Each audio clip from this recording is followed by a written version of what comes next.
కేంద్ర బడ్జెట్లో ఈసారి హైదరాబాద్కు ఓ గుడ్ న్యూస్, కోనసీమ రైతులకు ఓ గుడ్ న్యూస్ వచ్చింది. మరి అవేంటో ఇప్పుడు తెలుసుకుందాం.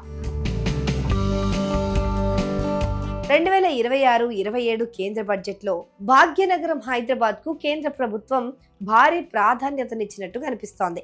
దేశవ్యాప్తంగా ప్రకటించిన 7 హై స్పీడ్ రైల్ కారిడార్లలో 3 కారిడార్లు నేరుగా హైదరాబాద్ను అనుసంధానించేలా ప్లాన్ చేశారు.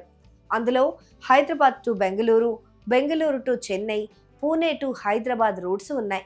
దీనివల్ల రవాణా, ఆర్థికపరమైన అంశాల్లో దక్షిణాది రాష్ట్రాలకు హైదరాబాద్ ఒక ప్రధాన కేంద్రంగా మారనుంది.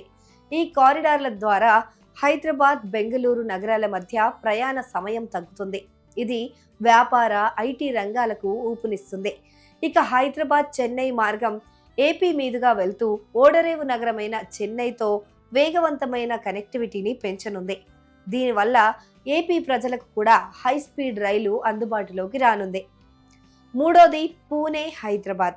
ఇది పశ్చిమ భారతదేశంలోని పారిశ్రామిక హబ్ అయిన పూణేతో హైదరాబాద్ను కలుపుతుంది. ఇలా ఆర్థిక మంత్రి నిర్మలా సీతారామన్ 3 కీలక కారిడార్లను దక్షిణ భారత్కు ప్రకటించారు. అందులోనూ హైదరాబాద్తో కనెక్ట్ చేశారు. ఇప్పటికే గ్లోబల్ సిటీగా ఎదుగుతున్న హైదరాబాద్కు హై స్పీడ్ రైల్ కారిడార్ మరింత ఉపయోగపడుతుందని అంటున్నారు. Mumbai Ahmedabad high speed rail భారతదేశపు మొట్టమొదటి బుల్లెట్ ట్రైన్ ప్రాజెక్టు. 508 కిలోమీటర్ల కారిడార్ పనులు వేగంగా జరుగుతున్నాయి. ప్రస్తుతం గుజరాత్లో వంతెనలు, స్టేషన్ల నిర్మాణం దాదాపు పూర్తిగా వచ్చింది.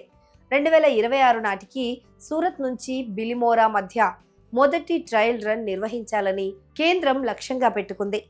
ఆ తర్వాతే ఈ 7 హై స్పీడ్ రైల్వే కారిడార్ల పనులు ప్రారంభమయ్యే అవకాశం ఉంది. దానికి చాలా సమయమే పడుతుంది. ఇక ఏపీ కోనసీమ కొబ్బరి రైతులకు ఆర్థిక మంత్రి నిర్మలా సీతారామన్ తన బడ్జెట్ ప్రసంగంలో గుడ్ న్యూస్ చెప్పారు. కొబ్బరి సాగు, ప్రాసెసింగ్ రంగం పైన కేంద్రం ప్రత్యేక దృష్టి సారించినట్లు ఈ సందర్భంగా ఆమె చెప్పుకొచ్చారు. ఇందులో భాగంగా కొత్త కొబ్బరి అభివృద్ధి పథకాన్ని తీసుకొచ్చారు. తీర ప్రాంతాల్లో కొబ్బరి సాగును పెంచడానికి, ఉత్పాదకతను మెరుగుపరచడానికి ప్రభుత్వం ఈ ప్రత్యేక పథకాన్ని ప్రకటించినట్టు తెలుస్తోంది. దీని ద్వారా పాత తోటల పునరుద్ధరణ, అంటే కాయలు కాయని ముసలి చెట్లను తొలగించి వాటి స్థానంలో అధిక దిగుబడినిచ్చే హైబ్రిడ్ రకాలను నాటడానికి రైతులకు ప్రత్యేక సబ్సిడీ, ఆర్థిక సాయం చేయడం, అలాగే కొబ్బరి సాగులో ఆధునిక యాంత్రీకరణను కూడా ప్రోత్సహించడానికి నిధులు కేటాయించడం లాంటివి చేస్తారు.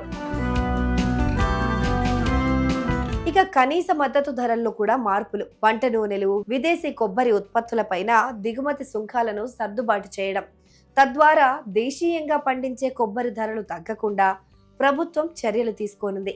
దీనివల్ల కోనసీమ కొబ్బరికి మార్కెట్లో మంచి ధర లభిస్తుందని నిపుణులు చెబుతున్నారు.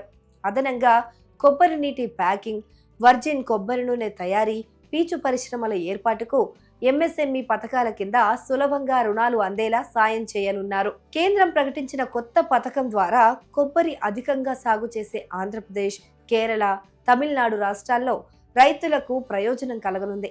ఏపీలోని కోనసీమ, శ్రీకాకుళంలోని ఉద్దానంలో కొబ్బరి అధికంగా సాగు చేస్తున్నారు. కోనసీమలో ఇటీవల ఆశించిన స్థాయిలో ధరలు, దిగుబడి లేకపోవడం, చెట్లు పాతబడిపోవడం వల్ల రైతులు సంక్షోభాన్ని ఎదుర్కొంటున్నారు. వీటికి తోడు తెగుళ్లు, వాతావరణ మార్పులు, సాగు విస్తీర్ణం తగ్గిపోవడం ప్రధాన సమస్యలుగా మారాయి. వీటన్నింటికి త్వరలోనే పరిష్కార మార్గం లభించనుంది. మొత్తంగా 2 తెలుగు రాష్ట్రాలకు ప్రకటించినా అవి త్వరగా పట్టాలెక్కితే బాగుంటుందని అంటున్నారు చాలా మంది. కొబ్బరి రైతులకు త్వరగా ఉపశమనం లభించిన హై స్పీడ్ రైల్ అంటే మాటలు కాదు కదా, దానికి మరికొన్నేళ్ల టైం పడుతుందని అంటున్నారు నిపుణులు. ఇవి తప్ప ఇంకా పెద్దగా ఆశించే ప్రయోజనాలేమీ లేవని నిపుణులు అంటున్నారు.